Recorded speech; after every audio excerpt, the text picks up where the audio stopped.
What up? This is Rama Screen covering movies, TV, and entertainment, and here's my review of Netflix series Cobra Kai Season 4! Hey, before you watch my review, please subscribe to my channel, press that like button, and ring that bell so you can get notified whenever I post new videos. And if you'd like to help support this channel, please do so at patreon.com/ramascreen. That's patreon.com/ramascreen. Let's rock this! First up, I would like to say thank you to Netflix for granting me the screeners to this entire new season. They've asked me to not spill spoilers, therefore this review is spoiler-free. I repeat, there are no spoilers in this video review. You see, as a huge fan of this show, I was going into this season 4 cautiously, wondering there's gotta be a point of diminishing return, right? Where the storytelling quality might go stagnant or take a nosedive. But nope, I was wrong, and I'm glad I was wrong. Because this is one show that's consistently becoming more and more compelling with every passing season. My overall reaction to having seen this entire season 4 is, it's more engaging, more intense, more hilarious, more badass, and the drama is also more riveting with unexpected twists and turns, and yes, more senseis. Seeing these different styles collide is like witnessing which combination of magic potions could actually work. And guess what? It all comes down to how that collision affects the characters. The writers could always find the humanity in all of them, so much so that we even feel pity for Chris and Silver. It's unbelievable what a roller coaster ride this season 4 is. You, the fans, have nothing to worry about. Written and executive produced by Josh Hill, John Hurwitz, and Hayden Schlossberg, Cobra Kai takes place 30 years after the events of the 1984 All-Valley Karate Tournament, with the continuation of the inescapable conflict between Daniel LaRusso and Johnny Lawrence. Season 4 finds the Miyagi-Do and Eagle Fang dojos joining forces to take down Cobra Kai at the All-Valley Under-18 Karate Tournament, and whoever loses must hang up their gi. As Samantha and Miguel try to maintain their dojo alliance, and Robbie goes all in at Cobra Kai, the fate of the valley has never been more precarious. What tricks does Kreese have up his sleeve? Can Daniel and Johnny bury their decades-long hatchet to defeat Kreese, or will Cobra Kai become the face of karate in the valley? Starring Ralph Macchio, William Zabka, Courtney Hengler, Sholomar Duenia, Tanner Buchanan, Mary Mouser, Jacob Bertrand, Martin Cove, Thomas Ian Griffith, and Peyton List.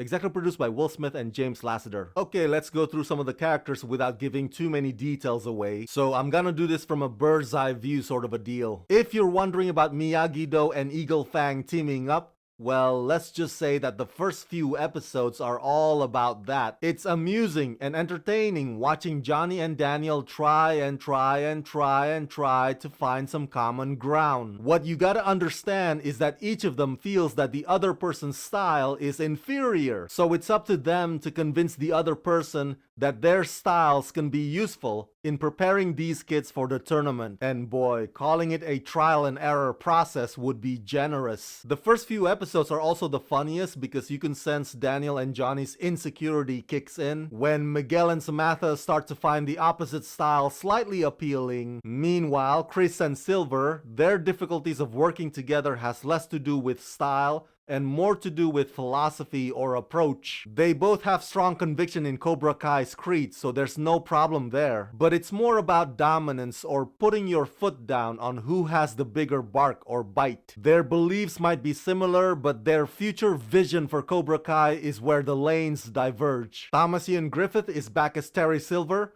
He reprises his role like a man who's filling a void in his life. One can even argue that the dynamics between him and Martin Cove is a lot more interesting than Ralph and William. I mean, the past continues to haunt all four characters, but there's deep tragedy and personal obligation behind the anger that motivates both Silver and Kreese. Okay, let's talk about the kids, or the students I should say. I'm not allowed to share with you details about any potential romance, so you'll have to find that out for yourselves, but one can describe it as juicy. Oh my god, I never thought in a million years that I would see Robbie donning the Cobra Kai gi, but that dude wears it like he owns the place. Tori and Samantha still hate each other's guts, but things get a little bit more complicated in this new season 4. As I implied earlier, the writers always find a way to make us feel sympathy even for the bad guys. So Tori's socio-economic condition still plays a big part in putting their hatred in shades of gray. As for Miguel, he's on a path to finding himself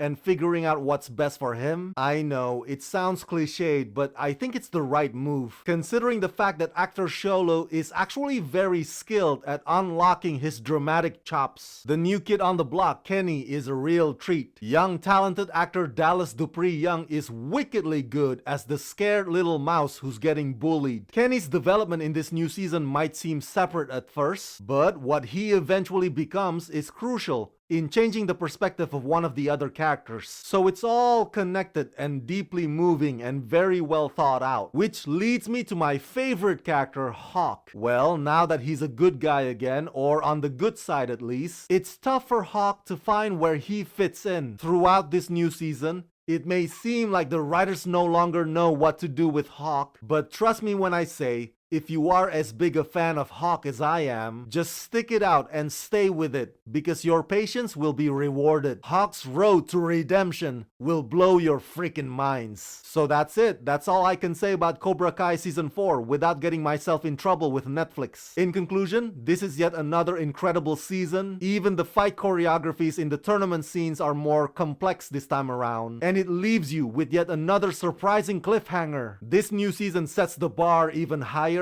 It's the perfect blend of action, drama, and comedy, and it never ceases to amaze me that the show's trajectory only goes up and up and up.